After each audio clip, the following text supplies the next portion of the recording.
Hi ನಮಸ್ಕಾರ, welcome back to the channel. So ಇವತ್ತಿನ ವಿಡಿಯೋದಲ್ಲಿ 5 ರುಚಿಕರವಾದ ಲಂಚ್ ಬಾಕ್ಸ್ ರೆಸಿಪಿಗಳನ್ನು ನಾನು ತೋರಿಸ್ತಾ ಇದ್ದೀನಿ. ಇದು ಬೆಳಗಿನ ಗಡಿಬಿಡಿಯಲ್ಲಿ ಅಥವಾ ಯಾವತ್ತಾದರೂ ನಿಮಗೆ ಆ ರುಟೀನ್ ಊಟ ಮಾಡೋದು ಬೇಡ ಅನ್ನಿಸ್ದಾಗೆಲ್ಲ ಈ ರೆಸಿಪಿಗಳನ್ನು ನೀವು ಖಂಡಿತವಾಗಿ ಟ್ರೈ ಮಾಡ್ಬೋದು. ಇದೆಲ್ಲ 1 ಪಾಟ್ ಮೀಲ್ ಥರ ವರ್ಕ್ ಆಗುತ್ತೆ. ಹಾಗೆ ಮಾಡೋದು ಕೂಡ ತುಂಬಾ ಸುಲಭ, ಹಾಗೆ ಹೆಚ್ಚಿಗೆ ಸಮಯ ಕೂಡ ಹಿಡಿಯೋದಿಲ್ಲ, ಮತ್ತಿನ್ನೇನು ಬೇಕು ಅಲ್ವಾ, ರುಚಿಕರವಾಗೂ ಇರುತ್ತೆ. ಸೊ ಇವತ್ತಿನ ರೆಸಿಪಿಯನ್ನು ಒಂದೊಂದಾಗಿ ನಾವು ನೋಡ್ತಾ ಹೋಗೋಣ. ಇದು ನೀವು ಬೆಳಗಿನ ತಿಂಡಿ ಆದರೂ ಮಾಡ್ಕೊಳ್ಳಿ, ಅಥವಾ ಲಂಚ್ ಬಾಕ್ಸಿಗೆ ಹಾಕಾದರೂ ಕಳಿಸ್ಬೋದು, ಅಥವಾ ರಾತ್ರಿ ಡಿನ್ನರ್ಗಾದರೂ ಇದನ್ನು ನೀವು ಮಾಡ್ಕೊಳ್ಬೋದು. ಸೊ ಒಂದೊಂದೇ ರೆಸಿಪಿಯನ್ನು ಇವಾಗ ನಾವು ನೋಡ್ತಾ ಹೋಗೋಣ.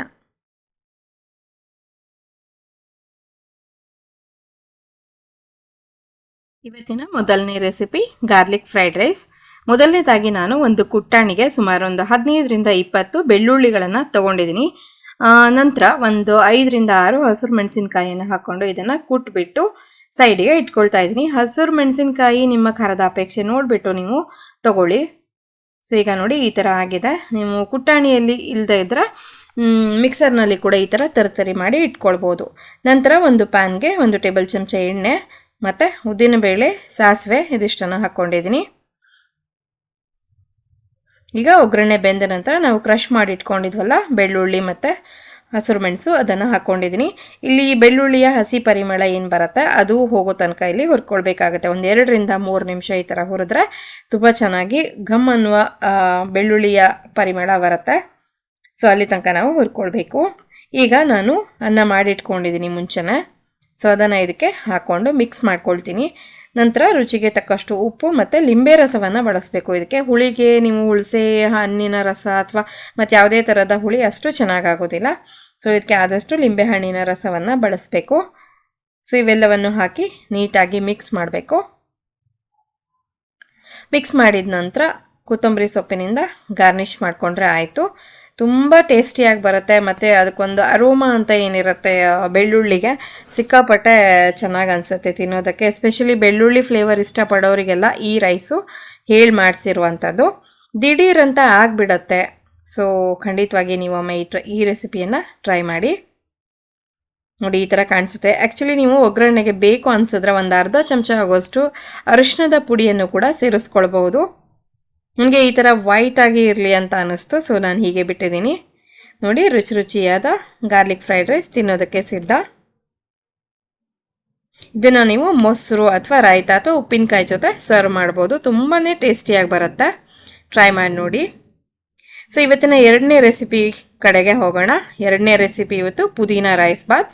ಒಂದು ಮಿಕ್ಸರ್ ಪಾತ್ರೆಗೆ ಸುಮಾರು ಒಂದು ಕೈಯಲ್ಲಿ ಫುಲ್ ಆಗುವಷ್ಟು ಪುದೀನ ಎಲೆಗಳನ್ನು ತೊಗೊಂಡಿದ್ದೀನಿ. ನಂತರ ಬೆಳ್ಳುಳ್ಳಿ ಒಂದು 10-12 ಹೆಸರು, 4-5 ಹಸಿರು ಮೆಣಸಿನ್ಕಾಯಿ ಇವಿಷ್ಟನ್ನು ರುಬ್ಕೊಂಡು ಈ ಥರ ಪೇಸ್ಟ್ ಮಾಡಿಕೊಂಡು ಸೈಡಿಗೆ ಇಟ್ಕೊಳ್ತಾ ಇದ್ದೀನಿ. ನಂತರ ಒಂದು ಕುಕ್ಕರ್ಗೆ 1 ಟೇಬಲ್ ಚಮಚ ಎಣ್ಣೆ ಹಾಕ್ಕೊಳ್ತಾ ಇದ್ದೀನಿ. ಎಣ್ಣೆ ಬದಲು ತುಪ್ಪನಾದರೂ ಬಳಸ್ಬೋದು, ಇದಕ್ಕೆ ತುಂಬ ಟೇಸ್ಟಿಯಾಗಿ ಬರುತ್ತೆ.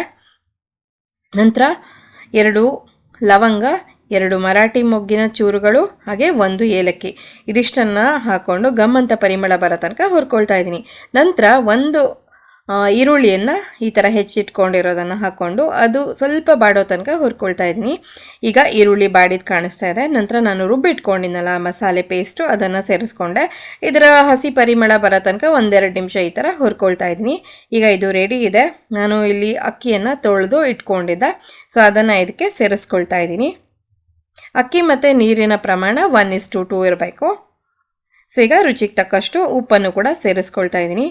ಆಮೇಲೆ ಈ ಅಕ್ಕಿಯನ್ನು 1-2 ನಿಮಿಷ ಈ ಥರ ಹುರ್ಕೊಳ್ಳಿ. ತುಂಬ ಚೆನ್ನಾಗಿ ಮತ್ತು ಉದುರಾಗಿ ಬರುತ್ತೆ, ಆದ ಕಾರಣ ಈಗ ಹುರ್ಕೊಂಡಿದ್ದಾಯಿತು.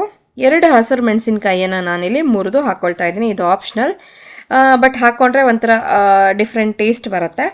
ನಂತರ ನೀರನ್ನು ಹಾಕಿಬಿಟ್ಟು ಒಂದು ಸಲ ಈ ಥರ ನೀಟಾಗಿ ಮಿಕ್ಸ್ ಮಾಡ್ಕೊಳ್ಬೇಕು.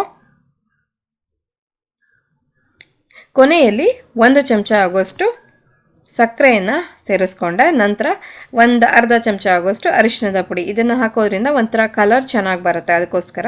ಇವಾಗ ಇದನ್ನು ಕುಕ್ಕರ್ನಲ್ಲಿ 3 ವಿಸಿಲ್ ಕೂಗಿಸ್ಕೊಳ್ತಾ ಇದ್ದೀನಿ. ಸೊ ಈಗ ಕುಕ್ಕರ್ ತಣ್ಣದಿದೆ ನೋಡಿ, ಓಪನ್ ಮಾಡ್ತಾ ಇದ್ದೀನಿ. ಟೇಸ್ಟಿಯಾದ ಹಾಗೆ ಪಟಪಟನೆ ರೆಡಿ ಆಗುವಂಥ ಪುದೀನ ರೈಸ್ ಬಾತ್ ತಿನ್ನೋದಕ್ಕೆ ಸಿದ್ಧ. ಇದನ್ನು ನೀವು ರಾಯ್ತದ ಜೊತೆನೇ ತಿಂದರೆ ತುಂಬಾ ಟೇಸ್ಟಿಯಾಗಿರುತ್ತೆ. ಸೊ ಯಾವತ್ತಾದರೂ ಪುದೀನ ಎಲೆಗಳು ತುಂಬ ಮಿಕ್ಕಿದ್ರೆ ಆ ದಿವಸ ನೀವು ಇದನ್ನು ಖಂಡಿತ ಟ್ರೈ ಮಾಡ್ಬೋದು. ನೋಡಿ ಎಷ್ಟು ಚೆನ್ನಾಗಿ ಉದುರಾಗಿ ಬಂದಿದೆ.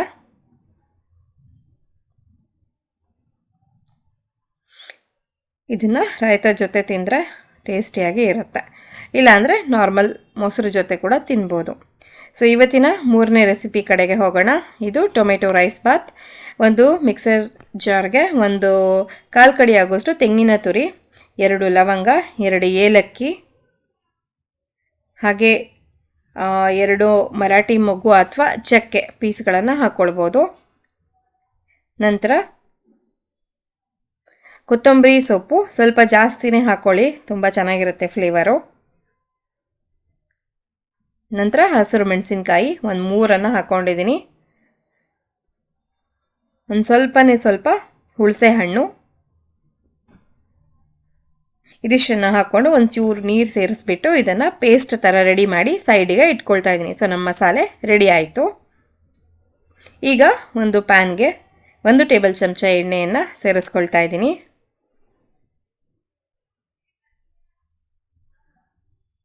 ನಂತರ ಉದ್ದಿನಬೇಳೆ, ಅರಿಶಿಣದ ಪುಡಿ, ಜೀರಿಗೆ ಇದಿಷ್ಟನ್ನು ಹಾಕ್ಕೊಂಡು ಒಗ್ಗರಣೆಯನ್ನು ಒಂದು ಸಲ ಈ ಥರ ಹುರ್ಕೊಳ್ತಾ ಇದ್ದೀನಿ.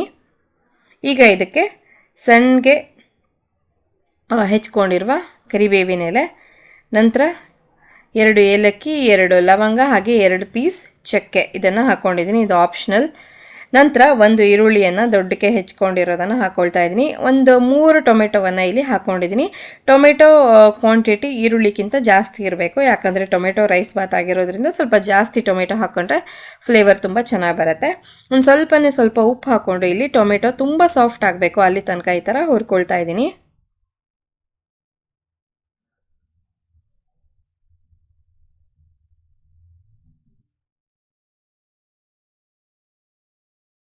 ಈಗ ಟೊಮೆಟೊ ಸ್ವಲ್ಪ ಸಾಫ್ಟ್ ಆಗಿದೆ, ಕಾಣಿಸ್ತಾ ಇದೆಯಲ್ಲ. ನೀವು ಬೇಕಿದ್ರೆ ಟೊಮೆಟೊವನ್ನು ರುಬ್ಬಿಬಿಟ್ಟು ಕೂಡ ಹಾಕ್ಕೊಳ್ಬೋದು, ಬಟ್ ಬಾಯಿಗೆ ಸಿಗಬೇಕು ಅಂದರೆ ಈ ಥರ ಪೀಸಸ್ ಮಾಡಿ ಹಾಕ್ಕೊಳ್ಳೋದು ತುಂಬಾ ಚೆನ್ನಾಗಿರುತ್ತೆ. ನಂತರ ರುಬ್ಬಿಟ್ಕೊಂಡಿದ್ನಲ್ಲ ಆ ಪೇಸ್ಟು ಮಸಾಲೆ ಅದನ್ನು ಕೂಡ ಇದಕ್ಕೆ ಸೇರಿಸ್ಕೊಂಡೆ. ಸ್ವಲ್ಪ 1-2 ನಿಮಿಷ ಈ ಥರ ಕೈ ಆಡಬೇಕು. ಈಗ ಈ ಏನು ಗ್ರೇವಿಯಲ್ಲೇ ಇದು ಟೊಮೆಟೊ ಚೆನ್ನಾಗಿ ಬೇಯಬೇಕು, 1-2 ನಿಮಿಷ ಇದು ಕುದೀಲಿ.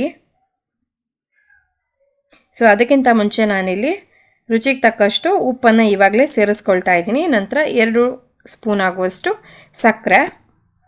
ಸೊ ಈಗ ಇದು ಚೆನ್ನಾಗಿ ಕುದೀಲಿ, ಒಂದು ಗ್ರೇವಿ ಥರ ಅಥವಾ ಒಂದು ಪಲ್ಯ ಥರ ರೆಡಿ ಆಗುತ್ತೆ ಅದು.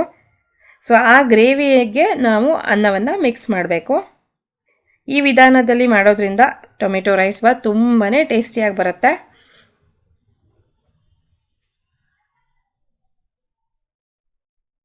ಸೊ ಈಗ ಚೆನ್ನಾಗಿ ಕುದಿಬೇಕು. ಈಗ 3 ನಿಮಿಷ ಹಾಗಿಟ್ರೆ ಸಾಕು, ಸಣ್ಣ ಉರಿಯಲ್ಲಿ ಇಡಬೇಕು.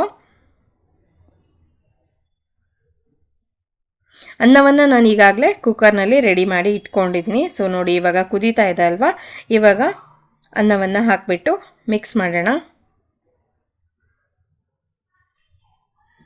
ಇದನ್ನು ನೀಟಾಗಿ ಮಿಕ್ಸ್ ಮಾಡಿಬಿಟ್ಟು ಟೊಮೆಟೊ ರೈಸ್ ಬಾತನ್ನು ಯಾವುದಾದ್ರೂ ತೆಂಗಿನಕಾಯಿ ಚಟ್ನಿಯೊಂದಿಗೆ ಸರ್ವ್ ಮಾಡಿದಾಗ ತುಂಬಾ ಟೇಸ್ಟಿಯಾಗಿರುತ್ತೆ. ಇಲ್ಲ ಅಂದರೆ ನಾರ್ಮಲ್ ಯಾವುದಾದ್ರೂ ಉಪ್ಪಿನಕಾಯಿ ಜೊತೆ ಕೂಡ ನೀವು ಇದನ್ನು ಸವಿಬೋದು. ರುಚಿಯಾದ ಟೊಮೆಟೊ ರೈಸ್ ಬಾತ್ ರೆಡಿ ಆಯಿತು. ನೋಡಿ ಹೀಗೆ ಕಲರ್ಫುಲ್ಲಾಗಿ ಬರುತ್ತೆ. ಅನ್ನ ಸ್ವಲ್ಪ ಉದುರಾಗಿದ್ದರೆ ಇನ್ನೂ ತುಂಬ ಚೆನ್ನಾಗಾಗತ್ತೆ. ಮೇಲಿನಿಂದ ಕೊತ್ತಂಬರಿ ಸೊಪ್ಪಿನಿಂದ ಗಾರ್ನಿಷ್ ಮಾಡಿಕೊಂಡ್ರೆ ಆಗೋಯ್ತು.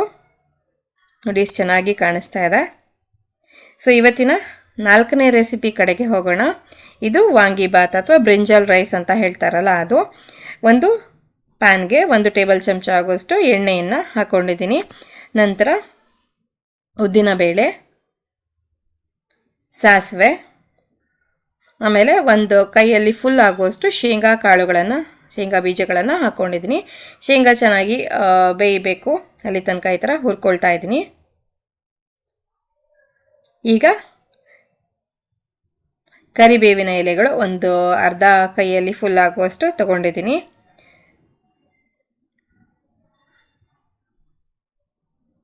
ಈಗ ಹಸಿರು ಮೆಣಸಿನಕಾಯಿ ನಾನೊಂದು 6 ಮೆಣಸನ್ನು ತೊಗೊಂಡಿದ್ದೀನಿ. ಇದು ಒಂದು ಸ್ವಲ್ಪನೂ ಖಾರ ಇಲ್ಲದೆ ಇರುವ ಮೆಣಸು, ಹಾಗಾಗಿ ಬಟ್ ನೀವು ನಿಮ್ಮ ಖಾರದ ಅಪೇಕ್ಷೆ ನೋಡಿಬಿಟ್ಟು ಮೆಣಸು ಎಷ್ಟು ಖಾರ ಇದೆ ಅಂತ ನೋಡಿಬಿಟ್ಟು ಹಾಕ್ಕೊಳ್ಳಿ.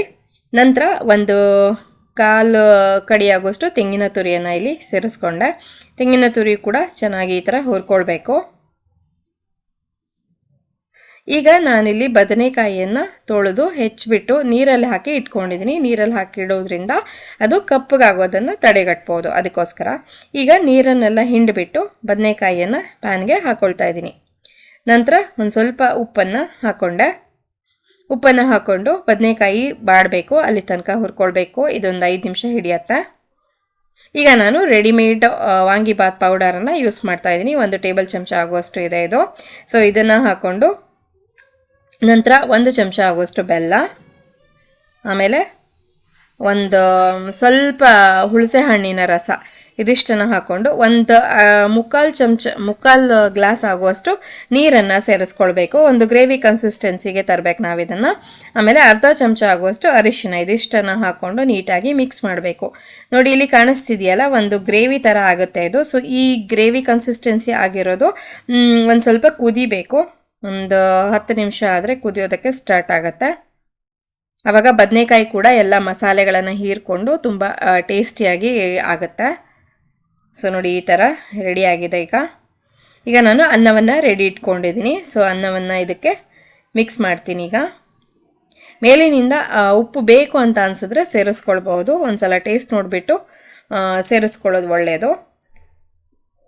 ಈಗ ಇದನ್ನು ನೀಟಾಗಿ ಮಿಕ್ಸ್ ಮಾಡಬೇಕು. ಇದನ್ನು ಯಾವುದಾದ್ರೂ ರಾಯ್ತದ ಜೊತೆ ಅಥವಾ ತೆಂಗಿನ ಚಟ್ನಿಯೊಂದಿಗೆ ಸರ್ವ್ ಮಾಡ್ಬೋದು. ರುಚಿಯಾದ ವಾಂಗಿಬಾತ್ ದಿಢೀರಂತ ರೆಡಿ ಆಯಿತು. ನೋಡಿ ಎಷ್ಟು ಚೆನ್ನಾಗಿ ಕಾಣಿಸ್ತಾ ಇದೆ. ಇದೇ ಪ್ರೋಸೆಸ್ಸಲ್ಲಿ ನೀವು ತೊಂಡೆಕಾಯಿ ಬರುತ್ತಲ್ಲ, ಅದರಲ್ಲಿ ಕೂಡ ಮಾಡ್ಕೊಳ್ಬೋದು, ತುಂಬಾ ಚೆನ್ನಾಗಾಗುತ್ತೆ. ಮೇಲಿನಿಂದ ಕೊತ್ತಂಬರಿ ಸೊಪ್ಪಿದ್ರೆ ಗಾರ್ನಿಷ್ ಮಾಡ್ಕೊಳ್ಬೋದು. ಈಗ ಇವತ್ತಿನ ಕೊನೆಯ ರೆಸಿಪಿ ಕಡೆಗೆ ಹೋಗೋಣ. ಇದು ಎಲ್ಲರ ಅಚ್ಚುಮೆಚ್ಚಿನ ಹಾಗೆಯೇ ಹಂಬಲ್ ಕರ್ಡ್ ರೈಸ್ ಅಂತ ನಾನು ಹೇಳ್ತೀನಿ. ಸೊ ಒಂದು ಪಾತ್ರೆಗೆ ಅನ್ನ ರೆಡಿ ಇಟ್ಕೊಂಡಿರೋದನ್ನು ಹಾಕ್ಕೊಳ್ತಾ ಇದ್ದೀನಿ.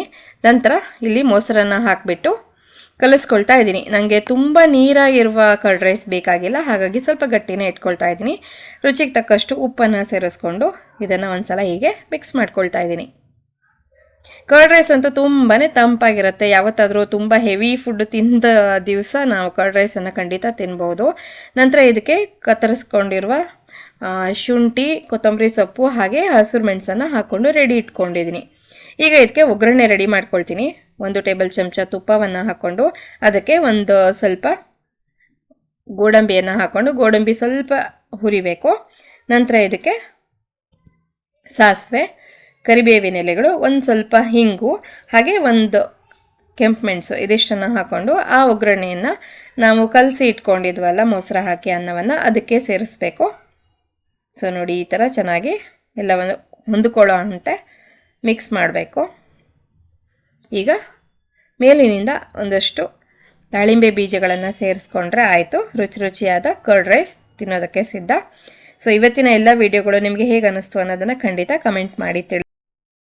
ಚಾನಲ್ಗೆ ಹೊಸಬರಾಗಿದ್ದಲ್ಲಿ ಪ್ಲೀಸ್ ಸಬ್ಸ್ಕ್ರೈಬ್ ಮಾಡ್ಕೊಳ್ಳಿ. ಹಾಗೆ ಪಕ್ಕದಲ್ಲಿ ಕಾಣುವಂತ ಬೆಲ್ ಐಕನ್ ಕೂಡ ಕ್ಲಿಕ್ ಮಾಡಿ. ಬೆಲ್ ಐಕನ್ ಒತ್ತುವಾಗ ಆಲ್ ಅಂತ ಒಂದು ಆಪ್ಷನ್ ಬರುತ್ತೆ, ಅದನ್ನ ಸೆಲೆಕ್ಟ್ ಮಾಡ್ಕೊಂಡ್ರೆ ನನ್ನ ಎಲ್ಲ ವಿಡಿಯೋ ನೋಟಿಫಿಕೇಶನ್ಗಳು ನಿಮಗೆ ಈಸಿಯಾಗಿ ಬರುತ್ತೆ. ಹಾಗಾದ್ರೆ ಮತ್ತೊಂದು ಹೊಸ ವಿಡಿಯೋದೊಂದಿಗೆ ಭೇಟಿ ಆಗ್ತೀನಿ. ಅಲ್ಲಿವರೆಗೂ ಎಲ್ರಿಗೂ ಧನ್ಯವಾದಗಳು.